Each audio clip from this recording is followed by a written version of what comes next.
kenyataan yang terjadi. Terus mulai mempertanyakan secara skeptis atau ragu, terus emosi masih labil, terus minat sudah lebih jelas. Untuk media yang pas untuk kelas siswa SMP atau MTS, yang pertama itu audio visual, bisa berupa film dan lain-lain. Terus PPT interaktif seperti yang saya sudah jelaskan tadi, jadi nanti bobotnya lebih tinggi gitu ya dibanding dengan SD seperti itu. Terus mind map atau peta konsep. Jadi contohnya itu pembagian dalam pembelajaran fikih itu pembagian contohnya anggota-anggota yang bisa menerima zakat gitu ya. Nanti digambar gitu jadi mind map atau peta mind konsep map. seperti itu. Ya, mind map. Terus PPT interaktif.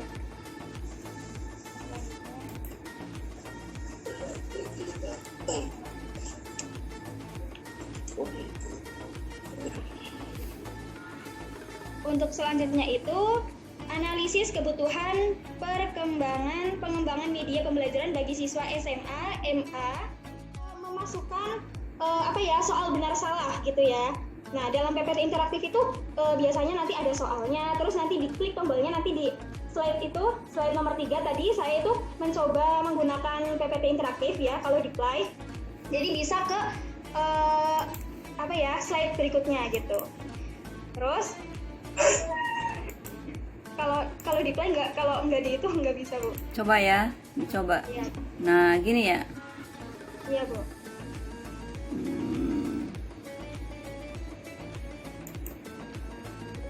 Ya, begitu ya.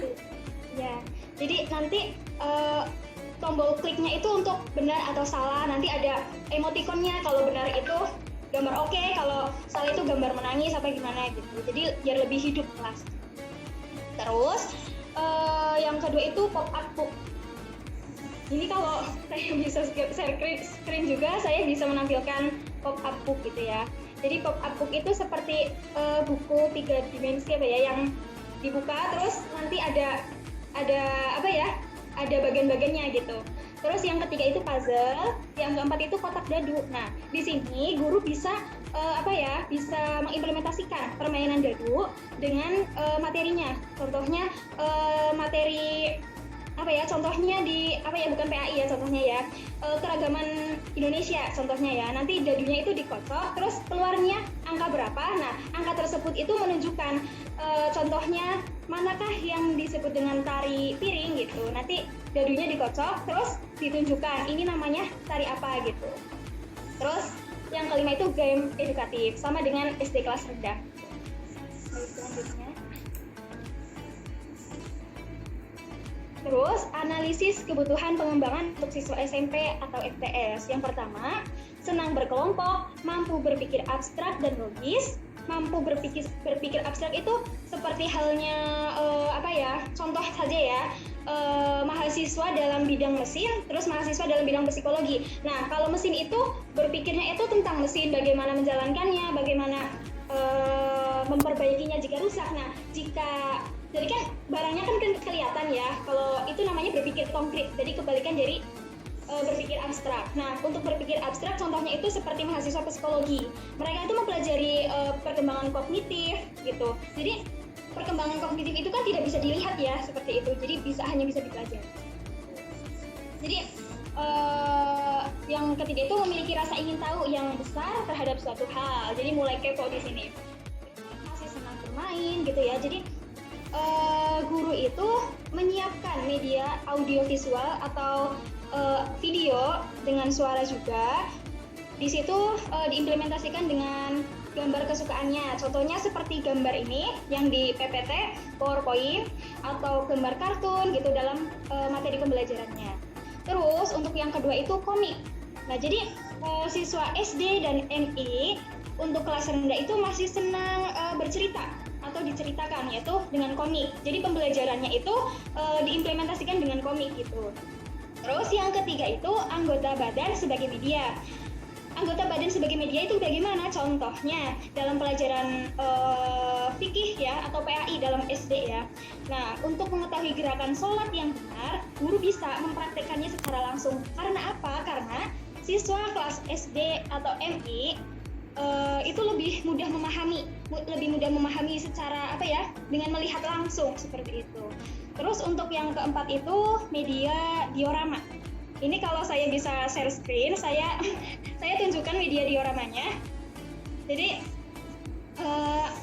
untuk media dioramanya itu seperti apa ya, kayak papan. Terus di situ ada contohnya ya, diorama tentang alam ya. Contohnya itu papannya itu penuh dengan apa ya, kayak miniatur biasanya kan di Borobudur atau di Monas itu kan biasanya ada miniatur. Nah, guru bisa membuat media diorama gitu, biar lebih menarik.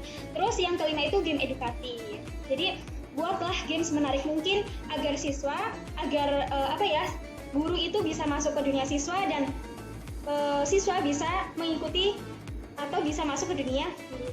Yang pertama, siswanya itu emosi pada puncaknya, jadi lagi emosi-emosinya kayak gitu ya. Terus apa ya, susah untuk membendung emosinya gitu. Dapat membayangkan suatu rekaan dan kejadian atau hipotesis. Jadi sudah bisa memberikan hipotesis terhadap suatu hal gitu. Terus mampu menyelesaikan masalah dan membuat keputusan. Terus mampu berpikir abstrak dan logis. Untuk siswa SMA dan MA itu bisa menggunakan media audiovisual. Terus mind map seperti tadi, peta-peta, contohnya dalam biologi itu tentang kerangka-kerangka gitu, kerangka-kerangka tubuh manusia atau apa namanya ya, apa ya, perkembangan aliran darah. Terus PPT interaktif, terus alam jadi bisa apa ya, bisa di luar kelas gitu, jadi lebih asik pembelajarannya. Terus SMK itu bisa dengan audio visual, mind map, terus praktik langsung.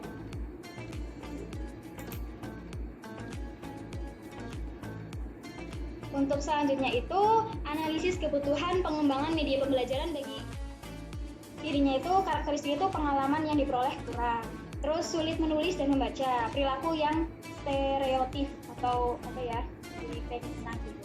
Terus ABK Tuna Grahita, keterbatasan intelijensi, keterbatasan sosial, terus keterbatasan fungsi mental. Terus ABK Tunarungu, intelijensi kurang, hambatan bahasa dan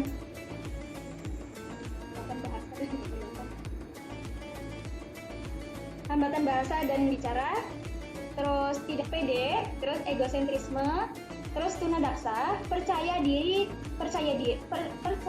kurang atau kurang pede, terus perkembangan kognitif kurang.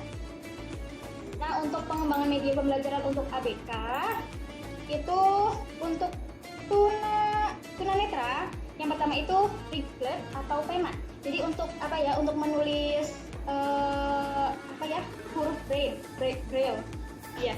Terus abacus atau hitungan, terus mesin ketik braille, printer braille, penggaris braille, komputer bicara, terus mainan kayu.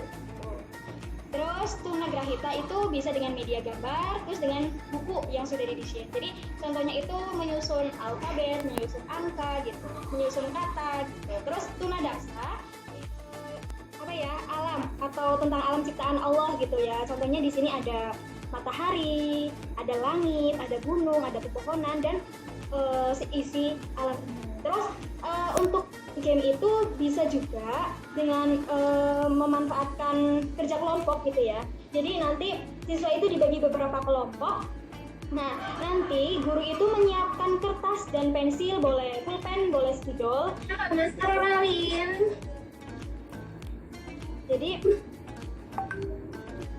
Jadi nanti guru itu memerintahkan siswa untuk menggambar dari alam ciptaan Allah gitu ya. Jadi nanti di sini yang dibutuhkan adalah kerja sama tim. Nah, ini dilakukan di luar kelas atau luar ruangan. Jadi siswa itu nggak jenuh di kelas terus gitu. Jadi nanti biasanya kan ada yang gambar gunung. Nah, terus matahari di bawah gunung itu kan nggak sinkron ya. Jadi yang dinilai di sini adalah kolaborasi kelompok, kerja sama kelompok gitu. Contohnya ada gunung, ada laut gitu. Jadi nanti laut itu ya di bawah gunung, bukan di atas gunung. Jadi nanti siswa juga bisa belajar menghargai teman, bisa kerjasama atau solidaritasnya tinggi gitu ya. Terus bisa mengetahui ciptaan-ciptaan Allah gitu. Analisis kebutuhan pengembangan media pembelajaran bagi anak sekolah dasar. Nah, di sini kan di situ kan karakter anak Di situ senang bermain, senang bergerak, dan senang bekerja kelompok. Nah, bagaimana terbebani dengan materi-materi yang telah disampaikan oleh guru atau materi-materi yang ada di buku gitu ya. Jadi di situ siswa itu merasa kayak tertekan gitu loh. Jadi dengan adanya pembelajaran di luar kelas, kan biasanya kan siswa-siswa SD itu kan senang bermain ya, masih senang bermain gitu. Jadi nanti kan bermain itu bersama teman-teman. Jadi apa ya? Sudah akrab gitu sama teman-teman. Jadi di situ guru itu bisa menerapkan atau mengimplementasikan materi yang akan disampaikan kepada peserta didik.